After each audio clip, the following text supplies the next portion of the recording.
Hello and welcome to another live stream Q&A. This is about biohacking and dry fasting. I'm actually like a dry fasting coach.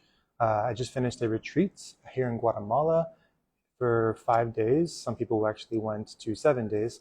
And yeah, everybody broke their record for this retreat. They actually went to 5 days. So people usually have gone 1 to 2 days, and they safely went to 5 days in a group setting, and they thought it was very easy actually to fast 5 days. And we actually all laughed about how the internet says that you die when you'd go without food and water for 3 days. So I had numerous people at this retreat go 5 days, and one of which actually went 7 days for this last Guatemalan dry fasting retreat. So I'm going to host another one probably for 11 days this next time. And I know a lot of practitioners in fasting say that you'll cure whatever in 11 days. Yes, it is possible.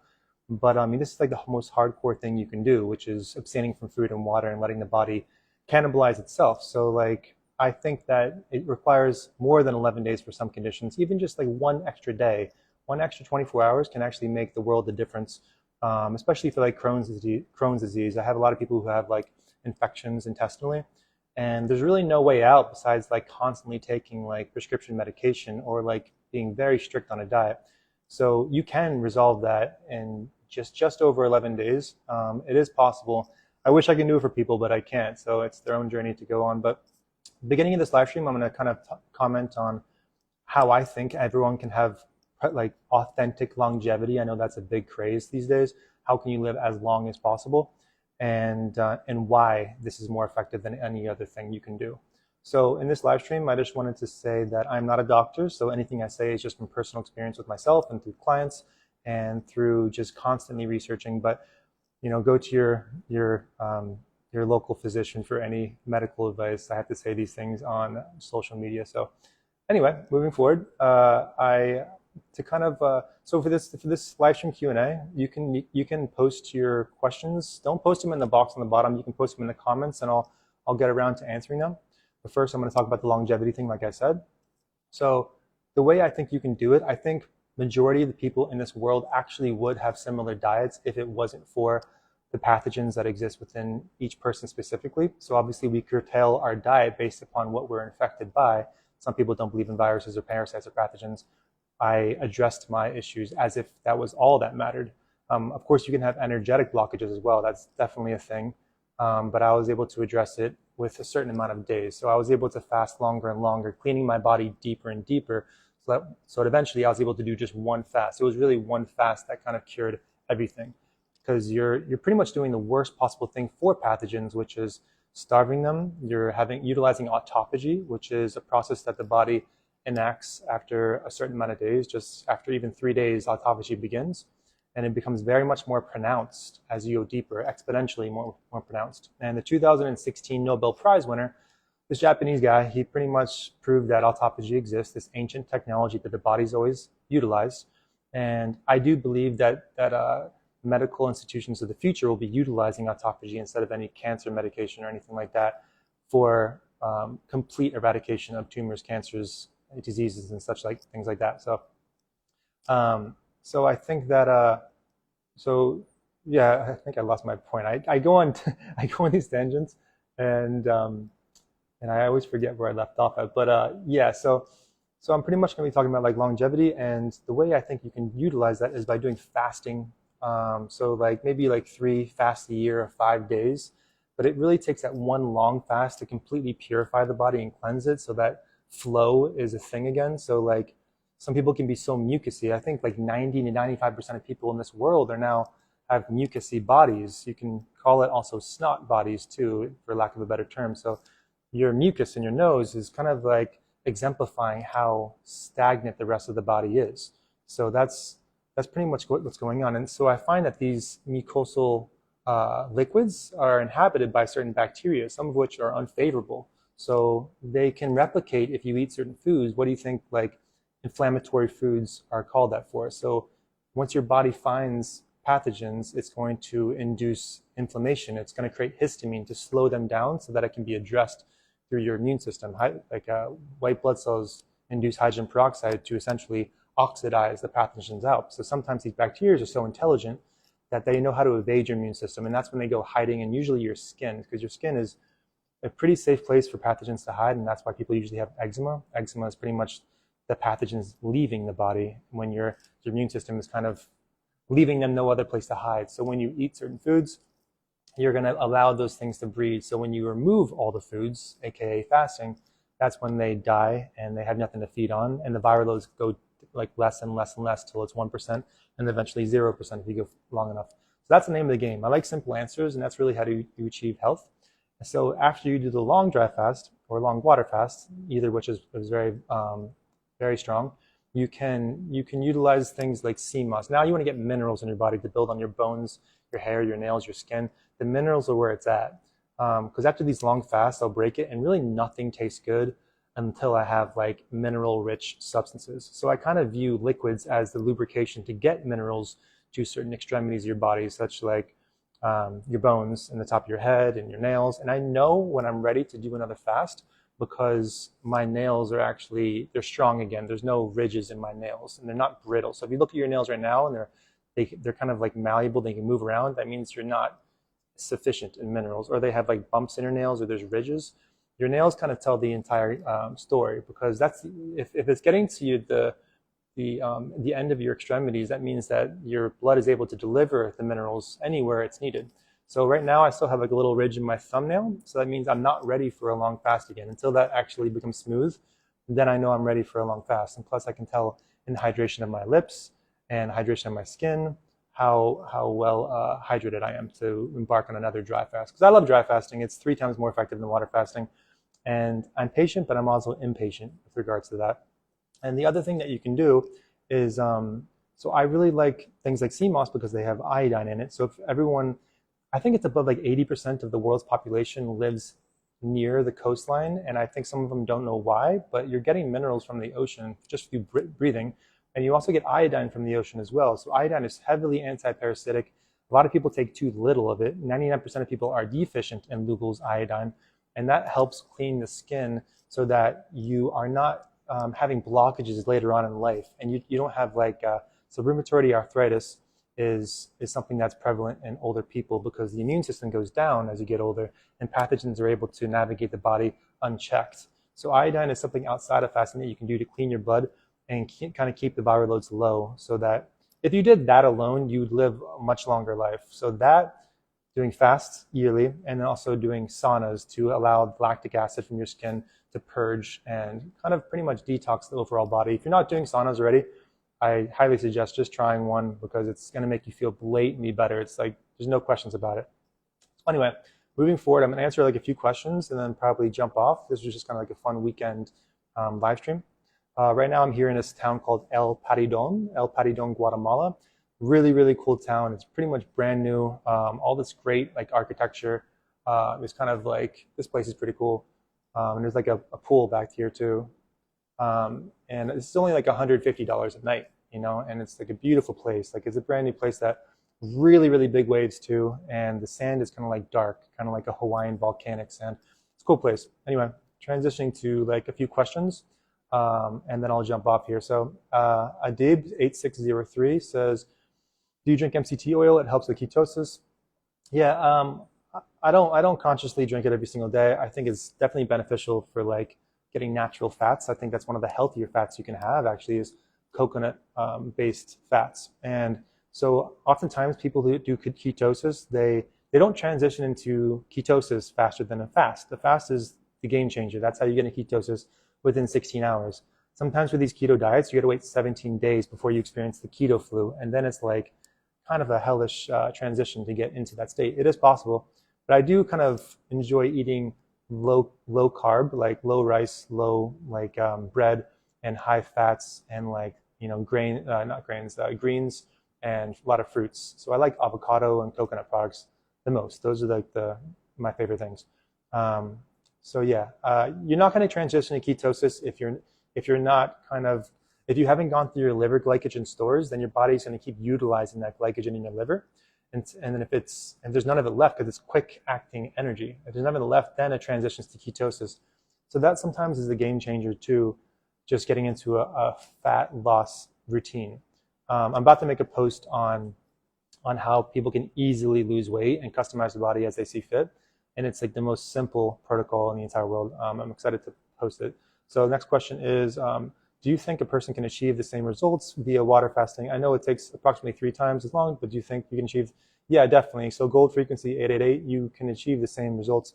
The only thing that, the 2 things of why I don't do water fasting, I do water fasting in short stints, like 24 to 48 hours now, but the longer ones, you're just kind of getting more bang for your buck with dry fasting because you're inducing autophagy quicker and more exponentially, and you're actually hydrating off of your own internal fluids. And why that's important with dry fasting is because, like I said earlier, pathogens and bacteria, unfavorable bacteria, they inhabit your mucosal fluids. So if they're doing that, then your body's taking that back when it's dry fasting because it wants that infected water as well as hydration. It doesn't care about the parasites. It just wants to hydrate and survive. So if you look at your body temporarily as like a survival vessel, it kind of changes your perspective on things because your body's constantly trying to keep itself alive, right? So you really challenge that with a dry fast. So how do you, what things would you see? You would pretty much see like your body lose weight because it's hydrating off fat stores, converting that into ketones, and using that as energy when you have no more glycogen. It utilizes your skeletal glycogen before it makes that process. And thirdly, you start seeing that your body transitions to cleaner skin states. So even your skin's breathing. As crazy as it sounds, you breathe through any passage you can. Even your ears are responsible for breathing if you have clear passages. So the inflammation in your headspace starts draining through your sinuses, and oftentimes people will get clogged ears, and then it'll kind of dissipate. And then like the next wave of bacteria that couldn't hang on starts dying off, and then you can feel it through your ears and come down through your neck, through your lymphatic system, and then you just pee it out. So this kind of happens 3 times less quickly with the water fasting. And sorry if I'm talking so fast. I know these live streams really fly by, and I want to address everyone's questions. So the next question is Bella Gunhild. It says, is it safe for anybody to dry fast? How long? It's not safe for anybody to dry fast. I think that you kind of unravel the onion of detoxification for your body as you do short fasts. So I wouldn't recommend just jumping into a 5-day dry fast. And the thing that you can experience is 2 things. One, your heart rate goes up because your blood's thicker and the oxygen can't get delivered to your brain as easily. So when you get thick blood very quickly, it usually means that either A, you're not hydrated, or B, you're very mucousy. So the mucus is in the blood and the heart is having a hard time pumping that. And the dry fast shows you that right away, like how mucousy the body is. So I would definitely advise a cleaner diet that's not inflammatory, like closer to raw vegan and fruits. But like obviously meat is good. Just kind of stay away from the pasteurized dairy. That's the worst thing. The pasteurized dairy is probably the worst food you can have. But like raw milk and raw kefir obviously is okay because it's not just sugar. It's not just white sugar water. There's actually nutritional benefits to it. So I would start off just doing 1 day, then 2 days, and then I like odd numbers usually. So 1 day, then 3 days, then 5 days. But make sure you supplement maybe some things like sea moss to kind of help clean the body, and just a low dose iodine. And then you'll be able to easily go farther and farther and farther. And there really was nothing like dry fasting for me, like because I was doing all sorts of diets, all sorts of like detox modalities, and I didn't really know how far along I was to kind of curing myself of my condition. So until I did dry fasting, then I realized that I didn't detox anywhere near as strongly as I did with dry fasting when I did 6 days, 7 days. Then I was like, oh my God, like I'm actually purging things that I didn't even know I still had. I thought I was clean. But in reality, like most of us aren't clean. And we're exposed to that once you do, 5 to 7 day dry fast. And then you kind of, I don't want to say the word get addicted, but you realize that there's more work to be done. Anyway, okay, so I answered that question. Okay, yeah, so Juan Miker says, do you think a single use of ivermectin can help to get rid of old parasites and help to go into a deeper fasting? Yeah, I think ivermectin is pretty revolutionary technology, but it's actually derived from natural means. I think in Japan they came up with this fungal type remedy in the soil, and they kind of created that synthetically into ivermectin, right?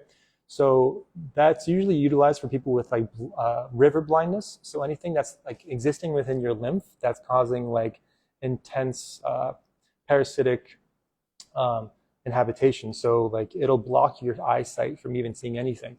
So things that exist within your lymph, like these bacteria, it can be very beneficial. I I don't think it's anywhere near as beneficial as iodine or dry fasting. I'll say it time and time again, but I don't think there's any harm in doing it one time. It's not like an antibiotic where it's nuking your good bacteria. So I think it's generally safe to do. Tartaria 369. I'm not sure what you're talking about. How do I participate? Maybe you're talking about the retreat. So anytime I do a retreat, I post it on my Instagram, and they book up pretty fast. And I like kind of staying around, I think I'm going to do less people, maybe around the 10 person mark, because I'm trying to make this as nice of a process for everybody. And it's probably going to be in one of three places, either Guatemala for the next retreat, or Northwestern California, or I might even do it in like Switzerland in like a nice, humid, beautiful like valley near waterfalls, because I'm not messing around. Like, this is going to be a very intense, beautiful process for anybody joining the retreat, and I want them to have a really pleasant time, which this last retreat went really, really well. People had a lot of laughs. They enjoyed themselves. They were surprised that the fast went so quickly, and they cried when they left. It was a really good time for as cheap as I possibly can make it. So I already answered how is water fast versus dry fast. The next question to that is Nargis Allegria says, what are the symptoms of deficiency of electrolytes during a dry fast? So I like simple answers, and it's pretty much when you feel like lightheaded when you stand up and dizzy a lot. So that can be restricted by mucousy bodies too. So if there's mucus in the body and you have sufficient electrolytes, you're still not going to allow that oxygen to be delivered across systemically. So when you have sufficient electrolytes, I know people hate on salts, but I think that they're very beneficial. All the greatest athletes in the entire world who are pushing the boundaries physically are utilizing electrolytes. So let's just say that. Not all salts are bad. Like, there's very good quality ones, and some of which hold minerals and electrolytes.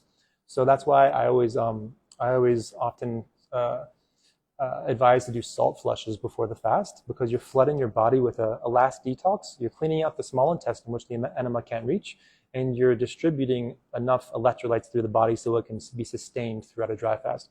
So when you have deficiencies, you're just lightheaded and potentially like wanting to faint, deep into a fast. It can even happen as early as day 2, but I literally don't have that feeling at all during my 20-day dry fasts. I literally don't feel dizzy. I feel completely okay. I just focus on breath work, and I'm good to go as long as I want to. I even felt fine the last dry fast I did to 18 days. Like, I just got like too bored. I mean, that's like another obstacle for dry fasting. People literally just get bored because you have so much more time. You don't have to sleep as much, and you're kind of like staying in the same area, like you on your own property. So I just want to have fun again and travel. So next time I'm hopefully push to 21, 22 days, which is my lifetime goal. So I think by August or September, I will have achieved that for sure by this year. So Katie Kiki Coco, yes, that's her name, Katie Kiki Coco, has a question. Says, hi, I have my own business, which I'm working full time. Do you think I can fast and work full time, or is it better to fast on vacation? I think that this is the most powerful thing you can do in your life. So like allocating the time to actually make it as pleasant as possible. So I like fasting and vacation. That's the optimal way to do it.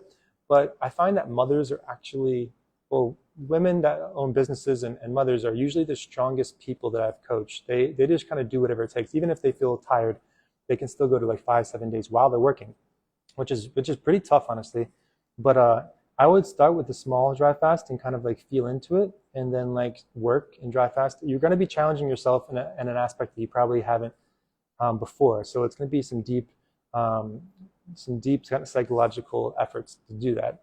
But maybe it could be easy for you. So like just start with 1 day in work and then do 3 days in the work and kind of feel it out from there. That's what I would advise. But if you have 7 days to spare, just book a really good place. And if you're going to book a place for dry fasting and do a long time, I would definitely have the set and setting be optimal. A place in nature, a place that doesn't have it doesn't get too hot. So for Fahrenheit, I like to go maximum 75 degrees and a minimum to 35 degrees. So optimally, it'd be about 55 degrees to 35 degrees. That's perfect for me. And humidity that's constantly above 70%. Okay, so those are the best things you can do. And if you can have good air quality, you're in business. Now you have the best potential to go deeper. And if you follow my prepping protocols within the highlights of my profile, you'll be able to see exactly how to do this completely efficiently. Okay, cool. So she also asked, okay, so I also I take electrolytes based in the form of like really well-sourced pink Himalayan salts. So like I I will make sure that it's authentically sourced, and I will sprinkle it just on my food here and there, like avocado usually, or like my salads, and I can get enough electrolytes just from doing that. But I usually do a salt flush before my fast to get guaranteed electrolytes in my body. And it's just like a one-time thing. It's pretty gross. You do like 2.5 capfuls, water capfuls of the pink Himalayan salt into a liter of water. You shake it up until it's dissolved, and you chug it under a minute. You're gonna have to shit your brains out pretty much, but it'll last like 2 hours, and you'll be good to go. So this person says, can't get sea moss, kelp just as good? Yeah, kelp is good. It's hard to kind of like realize how much iodine and minerals are in that. I like a certain brand on Amazon. I'm not sure if you have anything that can be shipped to you, but these sea moss capsules, you can kind of constantly take the recommended dose of it. So I take 3 considerable sized sea moss capsules each morning, and I guarantee you, like, your skin is gonna get super soft, and like once your skin is healthy, that means all of your organs are pretty much like they're on point, you know. So sea moss, sea moss, sea moss. I definitely recommend it. You can literally just like throw at any other supplement and just like take sea moss, and that has what the body really wants. It's just, nothing has to be complicated. You can just take. I like minimizing things, hence why I like dry fasting. I mean, drink water. And I found answers from taking things away, not adding to, because people, that's the whole thing about what I realized fasting showed me, which is all these businesses are just showing you that you're incomplete, so you need their product, you know. So fasting tells you that you are complete. You already have sufficiency in your body. Your body's already storing what it needs. It's a survival vessel, like I said. So you just have to trust that if you have sufficient minerals, your body's going to start allocating that to storages in the body, and it has what it needs. And you have fasting to mess around with, so you can get anti-inflammatory states with fasting, get leaned out, get minerals with sea moss, and then have like a nice, real, living food diet.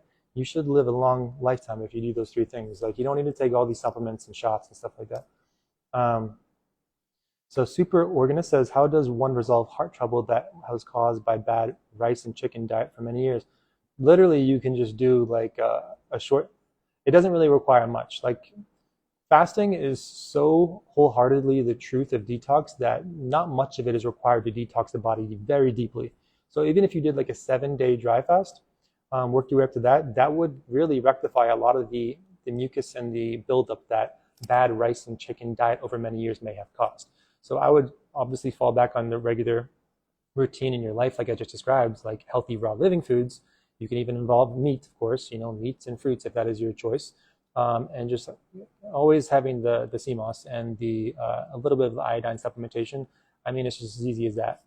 So so Zach Helmer asked, like, how are you recovering? I think he's mentioning the recent fast I did. So obviously I look completely like normal again. I feel like I'm back to the weight I want to be. My body is exactly the way I want it to be. My exercising is just probably about 70%. So if I was able to do 100 push-ups before, I can only do 70 push-ups now. So like, I need another month before I'm kind of at full capacity again. So it's been about a month and a half since I broke my 18-day dry fast. So it takes a lot of time to rebuild the muscle, but it takes about the same length of the fast for me to actually rehydrate and remineralize. So it takes me about 20 days to kind of get back to where I'm feeling good again. So your body, like, it takes a while to rehydrate. And what I realized from dry fasting is that your body really is like a sponge. And it's weird to think of it like that, but like you're hydrating layers and layers of your body. It doesn't all just happen at once. It takes weeks to hydrate if you're dehydrated, not just a single day of having, like, you know, 2 liters of juice. So if this person says, so Johnny Mardent says, can't sweat. I'm not sure if I can't pin your comment for some reason. Yeah, so that can be what I kind of call like a rubbery type of skin condition. So that happens when people are literally so coated in a mycoplasma or a microbial like coat. So like, obviously, like I said, pathogens hide in your skin because it can invade the immune system. So when they do that, they can prevent your skin from breathing. So think about how some of these man-made viruses operate. They coat your lungs to prevent you from absorbing oxygen. So oxygen, life is prevented from absorbing into the body, which is anti-life, right? That's very, I think, honestly, a satanic thing. Is like there's bacterial mechanisms that prevent you from absorbing oxygen, and oxygen obviously oxidizes pathogens and helps you live, and oxygen is required for every single thing. So when you have pathogens inhabiting your skin, it can be rubbery and you can't really sweat, and it's something that can be rectified with fasting, iodine, and exercise and saunas. Fasting, iodine, sea moss, exercise, saunas. Okay, just do those 4 things. You just saved yourself a consultation. Just you'll definitely see progress if you do that. It's just going to take, it could take 21 days of doing that protocol. So just stay disciplined. Don't just jump off after 2 or 3 days. This will work. Breath Messiah, good to see you, brother. What's your diet consist of? Any tips for pounds? For IBS. So IBS can be like a multitude of things. It could be just like having infections in the intestines. It could be having like Crohn's disease. It could be just being allergic to some foods. So my diet consists of I'm not really I'm like super disciplined about my diet. I'm kind of all over the place with regards to what my body really wants. So I'll kind of fall back on like raw vegan living foods. I'll have a lot of coconuts and avocado. Sometimes I'll have like meats, like salmon. I don't really eat beef, but I'll have like chicken every now and then. And then I will just kind of OD on avocado. So what's most important, more than the diet, is really like when I stop eating. So if you want to really customize the body and lean out, I think the dinner time should really be no longer later than 3 p.m. I know it sounds crazy. Everyone's like, oh, I eat my dinner at 7 p.m. But if you can just reframe your mind to eat your last meal before 3 p.m., your body's going to induce fasted states, then be super anti-inflammatory. You're going to lose the extra pounds that you've been trying to lose for years. And you're going to do it very, very easily. Not a long fast is required. You can just make sure all your meals end before. I mean, if you can do it earlier than 3 p.m., that's great. So that's the trick. That's the super, super obvious answer that's been under everyone's face the entire time. Is just like ending your dinners, ending your meals before 3 p.m. People commonly say, don't eat past 7 p.m. That's still too late. But if you have weight to gain, then don't finish eating at 3 p.m. Finish eating like around 7 p.m. But if you're trying to lean out and customize the body, earlier dinners. Okay. Yeah, next question. I'll probably answer like 2 more. So can you dry fast with hypothyroid? Yeah, of course you can. Sometimes, so Tanya Paradise says, can you dry fast with hypothyroid? So hypothyroid means that you're not producing enough hormone from your thyroid, and hyperthyroid means you're overproducing hormone from your thyroid. This is a common condition in the world, and this is very important knowledge. I'll keep it very simple. Is that why is this? It's because 99% of people are deficient in products that derive from the ocean. So if there wasn't an ocean, we wouldn't have life on this planet, right? So how can we get products from the ocean? What exists there? So it's sea moss and kelp. These things have minerals and iodine. Iodine literally is converted into hormones from the thyroid. Okay, so if you're hypo, you're literally just not getting enough iodine in the body. So if you take too much iodine, your doctor's going to magically say you have hyperthyroidism. So just don't be scared with your doctor's diagnosis. Just find balance within your own supplement of Google's iodine intake, and you can completely regulate that before you embark on fasting. I think I'm going to post this live stream because it's been flowing really well. So if you guys have missed previous things said, I'll be posting it on YouTube. Oh, someone literally just asked that too. I hope you save this one. I'm at a wedding and can't watch. Yeah, that's the same. I don't know, same vibration. That's very crazy that someone just asked that. Exercise during a dry fast. So yeah, that's kind of like taking saunas during a dry fast. It's you're asking more of the body during a hormetic state. A hormetic state means that your body's inducing a stressor in order to benefit off of it. Just like exercises, you tear your muscle tissue in order to reinvigorate it with healthy red blood cells to grow that muscle tissue. With fasting, you're breaking the body down in order to gain from the deeper detox. So I think exercise should be very sparingly. You should just like walk and stretch and do yoga, and just kind of take it easy. I'd say that before three days. If you're going longer than 3-day dry fast, I really would just take it easy and let the body do its thing. It's really accomplishing a lot during a dry fast, and I wouldn't underestimate it. So you'll see like a roller coaster of emotions and feelings during your fast. Sometimes you want to break it because you're like, I can't imagine feeling any better, but you actually will feel tremendously better if you just kind of push on through sometimes and kind of breathe through things, and it goes to euphoric states. Some of my best moments in my life have literally been when I'm in dry fasting, just kind of being outside doing breath work, staring at the beauty of life. And it's hard to kind of really even talk about without you experiencing yourself. So I'll spare you those commentary. So how do you suggest the first time to dry fast, and how long was your first? So he's asking how long how long would you suggest the first time dry fast? I would just do like a very short period of time, just do 16 hours and then build up from there. You walk up the ladder of detoxification. This is available for everybody. Like no money is required. As a matter of fact, I choose not to profit off of any of these things because you shouldn't profit off of people's health. And that's kind of like how the current state of affairs are with pharmaceutical industry. They're profiting off of people's health. As a matter of fact, they're causing health problems so that you become lifelong customers. And the exact opposite of that is showing you that your body can heal all and that you can do it yourself. All you have to do is just be still for periods of time and watch the body heal itself. It's a very magical, high technology state. Like artificial intelligence doesn't have shit on the human body. The human body is way vastly more intellectual and technology than artificial intelligence, as you guys all probably know. So just start small. Look at my highlight for 3-day dry fast under my Instagram feed, and you'll see how to embark on your own dry fast. I'm going to start doing like a remote dry fast, group remote dry fast soon, where I coach and guide it from online. It's free, and we'll do like a guide along process via Instagram stories and stuff like that. All right, 2 more questions. Emily Eternally says, do you have a hard time reintegrating back into the world once you come back down into denser states? I love long dry fasting, but I find it very hard to be in the world after the spiritual trips. Yeah, that's definitely a thing, and it's kind of crazy for other people to hear that. Like, what is a denser state? What is a lighter state? Some people don't even know what a lighter state is, but I mean, this is commonly talked about since the beginning of time. Like why do you think all like these spiritual figures are fasting? Like because they're getting to anti-inflammatory states where they actually can hear their higher self communicate with them. And some people are more spiritually gifted than others. Some people can actually profit off those states more than others. And you'll expose your innate spiritual gifts when you go deep into a dry fast based on you kind of unlocking your chakra points, whether you believe in chakras or not, these energetic points that ironically pathogens and parasites happen to inhabit because they're preventing your spiritual proclivities.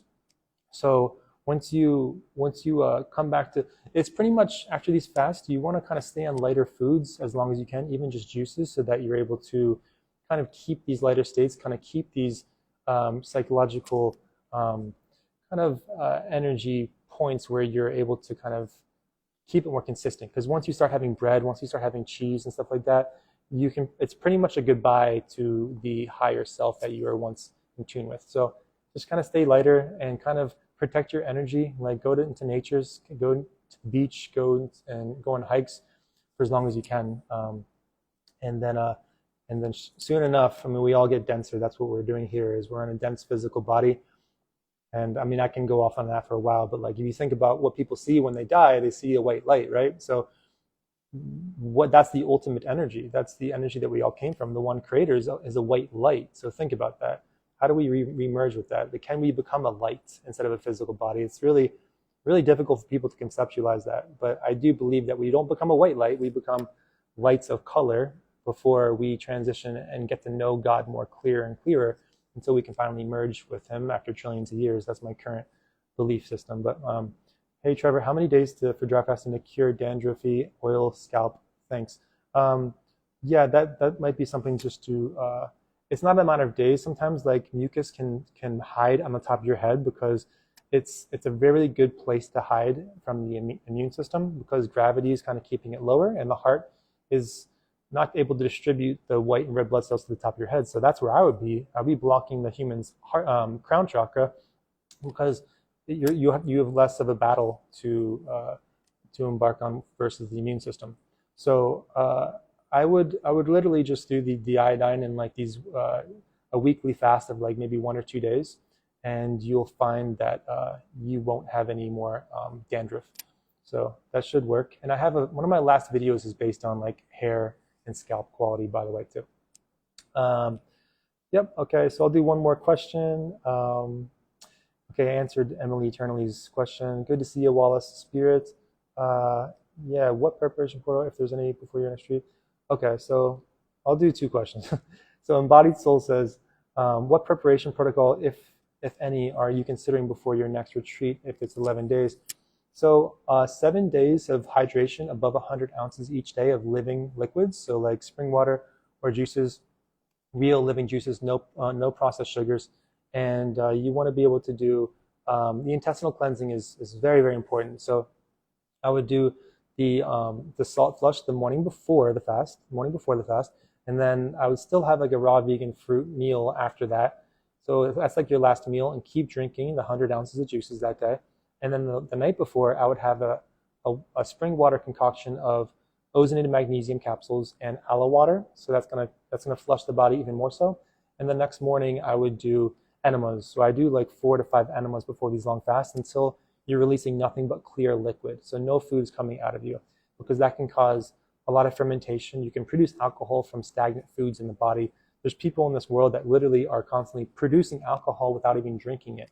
So they literally, this is facts, they'll actually use a breathalyzer test and breathe out alcohol because they have so much fermentation existing in their colon.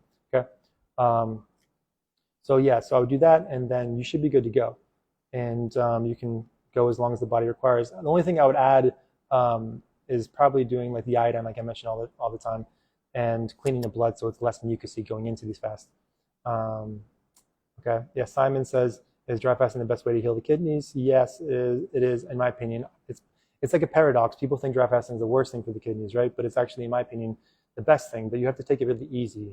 Just dip into 1 day, 3 days, and then ultimately 5 days will decalcify the kidneys, especially when you break the fast on with baking soda, just a half a teaspoon of baking soda and water. That's going to alkalize the kidneys and decalcify them. But the dry fast will disintegrate that. So I was literally peeing out sediment, and now my kidneys are constantly filtering because of dry fasting. So it's not gonna hurt you. Okay, yeah, okay. All right, this is the last and final question. So if I skip your question, I'm just gonna go to one. I already answered the salt flush question. Good to see you guys. I've kind of noticed a couple names that I recognize in the DMs as well.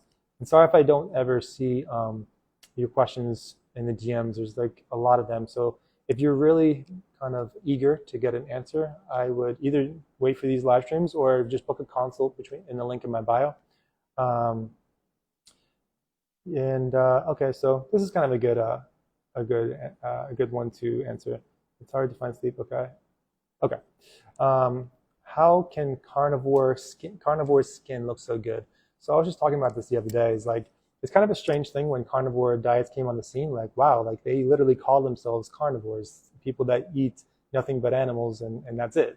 That's all they do.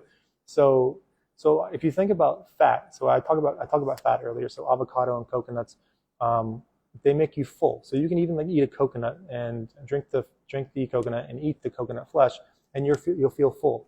Same thing with meat. So you'll feel full easier with the density of meat, and you're actually going longer without eating. So ironically enough, you are going into more fasted states when you actually are on a carnivore diet because you feel more sufficiently full during it.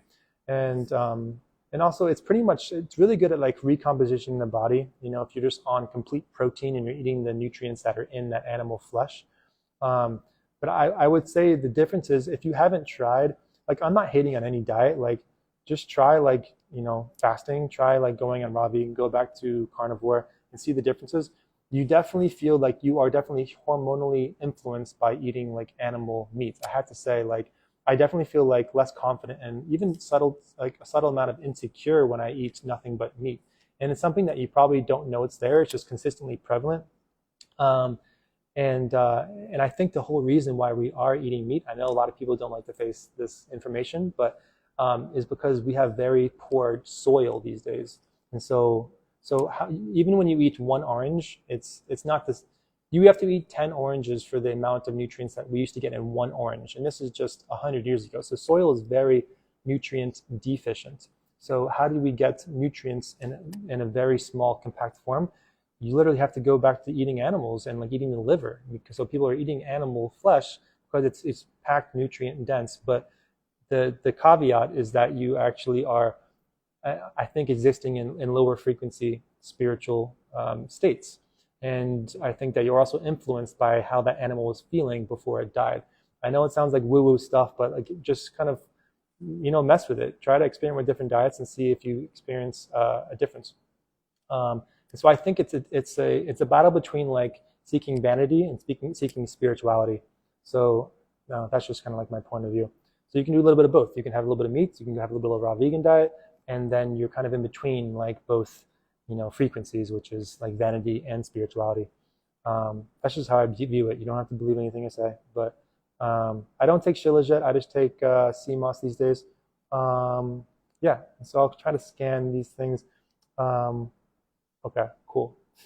I'm just gonna scan everyone's comments before I bounce. Okay, cool. Good to see you guys, and it was a lovely, quick live stream, and hopefully you guys have a great Sunday or Monday if you're on the other side of the world, and happy healing. Peace.